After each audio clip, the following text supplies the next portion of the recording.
Hey guys, welcome back.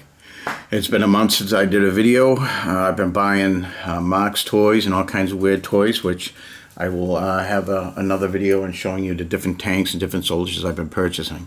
What I wanted to do is I have a few things coming in for my Armored series. And that is, I have the Jeep and tow gun coming in. I have the British Grant tank, which is similar to the Lee right there, but it's a British version. I have that coming in, and I have the Hedgehog coming in, which over here, I do have a Hedgehog right here, but I just kept it as a regular Sherman.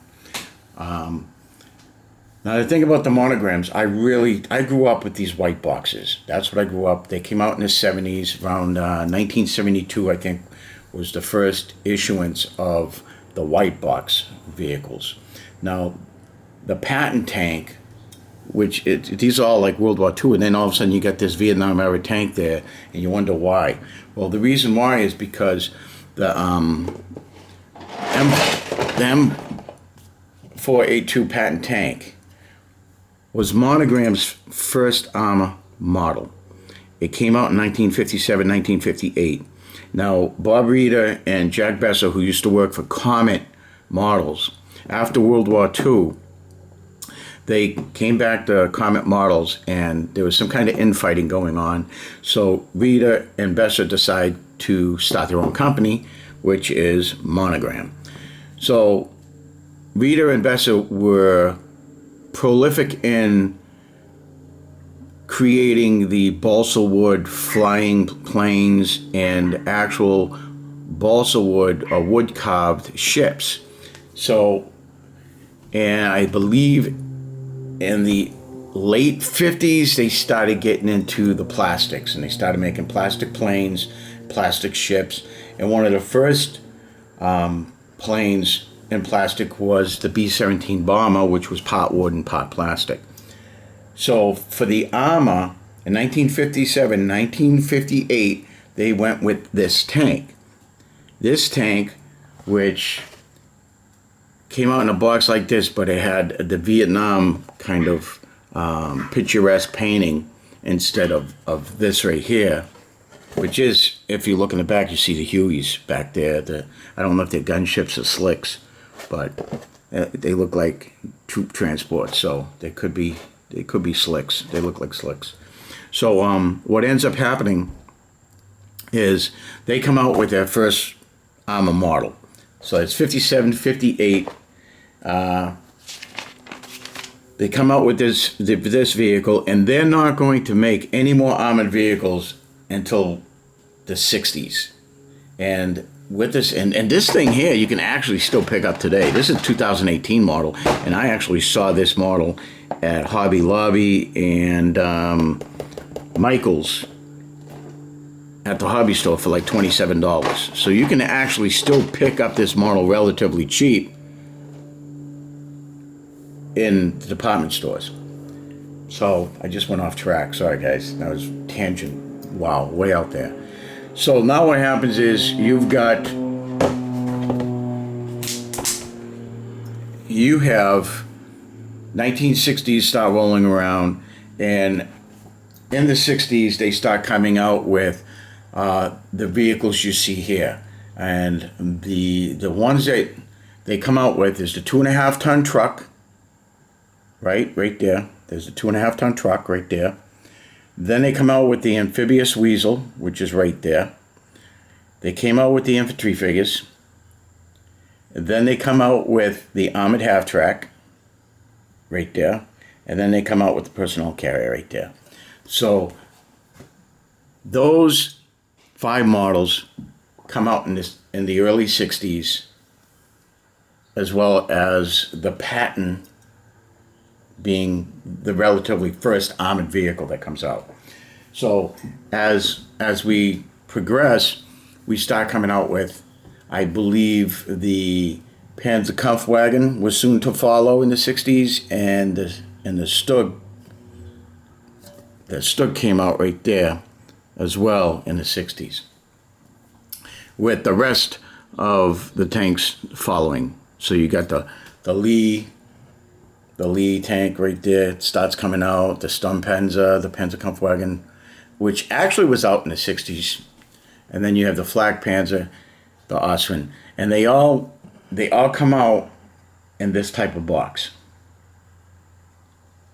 So then when you hit the 70s, you get reissues because it kind of dies out. So in the 70s, when I was growing up, yeah, I saw some of these boxes in hobby stores, but I was more or less buying Airfix figures and the little HO figures for my Waterloo stuff. I would put together a Sherman with the Screaming Mimi, whatever it was, and Revell was also coming out with vehicles because you had three companies. You had Aurora, you had Revell, and you had Monogram, and those were your three major companies in the United States that was creating armored vehicles and military stuff. Airfix was our cousins overseas in England, which was going strong, and Airfix there were a lot of Airfix models in my hobby shop when I was growing up, but I was concentrating more on Napoleonics at the time. Once in a while, I would pick up a monogram vehicle and put it together on Lindbergh. So now what happens is this. The 70s come around, and I start picking up these. I pick up the armored vehicles, and I also pick up the airplanes. So in the 70s, they come out with all these vehicles here. And what I'm missing right now, which is on order, which is coming in, is we have the British Grant tank, which is the British version of the U.S. Lee tank coming in. I have, even though these are 1980 reissues of the 135 scale Jeep infantry, and I do have this coming in the white box. So I have the Jeep coming in the white box. I have the Grant coming in the white box as well. I do have the Screaming Mimi, but I didn't put the rockets on her because I didn't like it. But I do have the Screaming Mimi coming in as well. So that actually that will complete my Armor Series. Now I don't know if this M20 armored car is part of the Armor Series. I'm not too sure about that. And then we also have a 1982 M8 armored car, which says it's a 135 scale. However, the Screaming Mimi is, even though it says 135, the soldiers are 132nd. And when you look at these guys here, that's a 132nd scale, dude. You know, here's your 35, right? I mean, they're pretty close, but you can actually see the difference in those soldiers. So you do have a big discrepancy in the so we put him down here like this, and this guy's actually on a stand. Whether he's going to stand up or not, probably not. I got to shave that, so screw it. Let's use you. So look at the size difference in that, right? So this is the one that came in the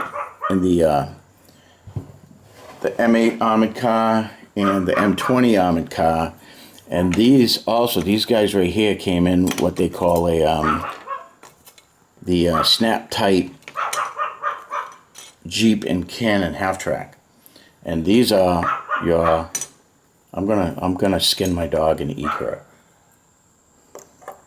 And these are 132nd.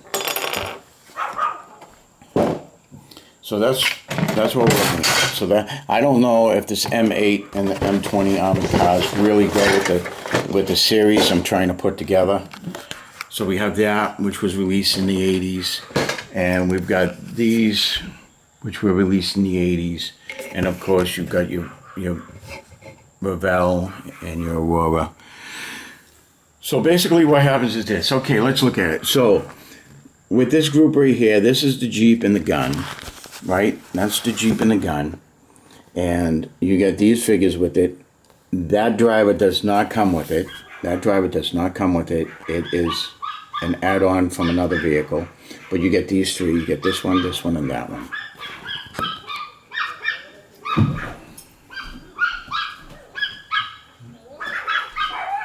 So then, what you got now is you've got, this is the box of your infantry right here. This is 18 pieces, 18 soldiers from the infantry box set. Then in the personnel carrier, you get those soldiers there, plus you also get these in here, and you should get 4 of those guys sitting down right there, but I've only got 1. But you get all these guys here for that vehicle. Then in this vehicle here, you have the Patton Tank, which is interesting because you have a Vietnam Korea era tank with World War II soldiers. Now maybe you could get by with these guys in Korea. This is the original tank commander. The gray guys are Tamaya Marines. So you got a tank commander there and a Marine there. He's kind of broke. He's so old, but he had a 30 caliber machine gun, and he was rocking it like Rambo. So you have those figures that go with this vehicle here. So there's the tank commander, the driver, and then you get the infantry that went with it.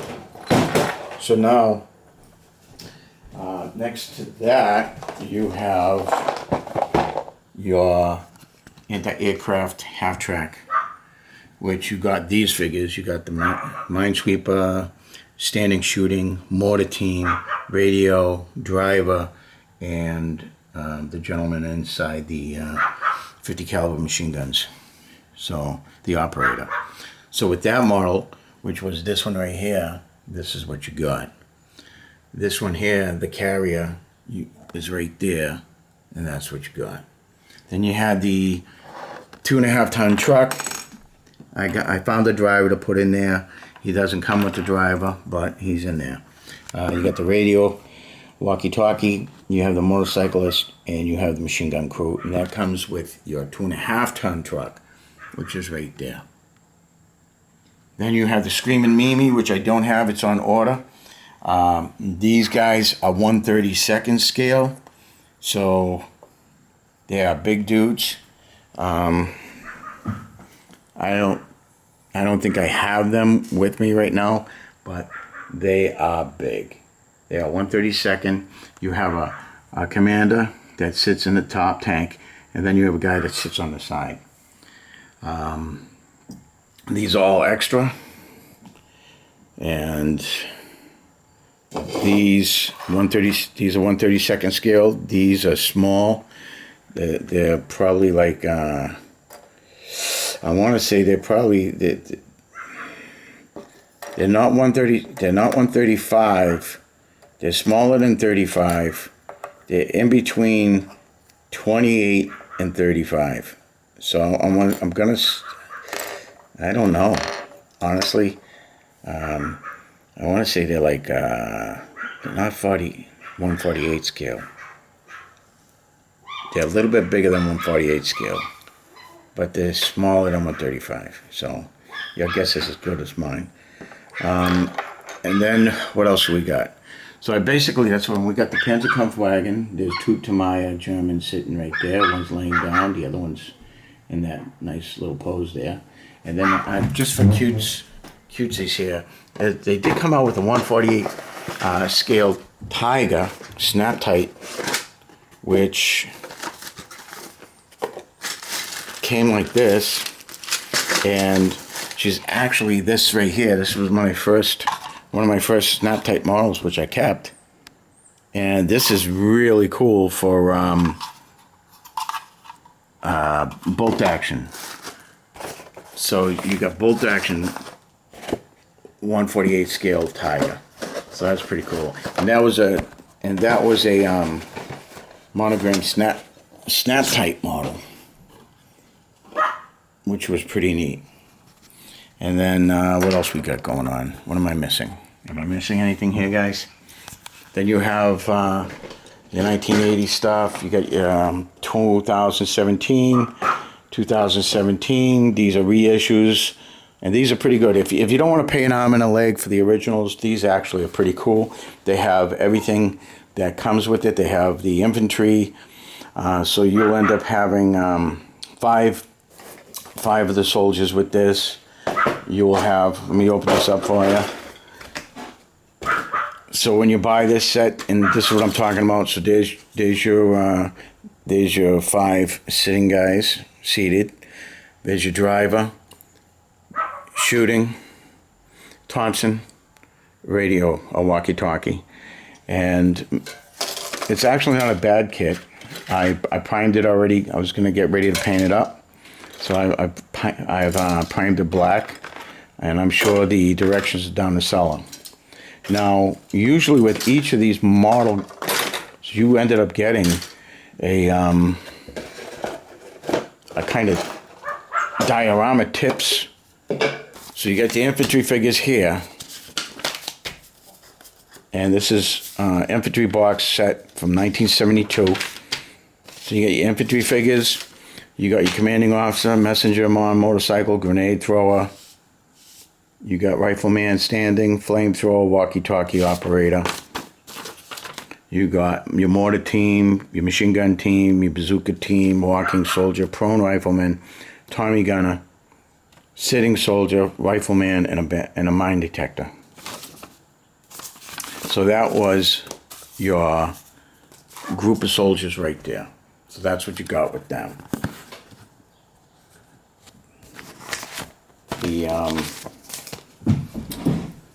The armored half-track, let's go with that. The armored half-track, which is right there. And that one you got, it's called the Armored Half-Track M16 Multiple Gun Motor Carrier. And it was released in 1966 and a reissue in 1972. So in this one,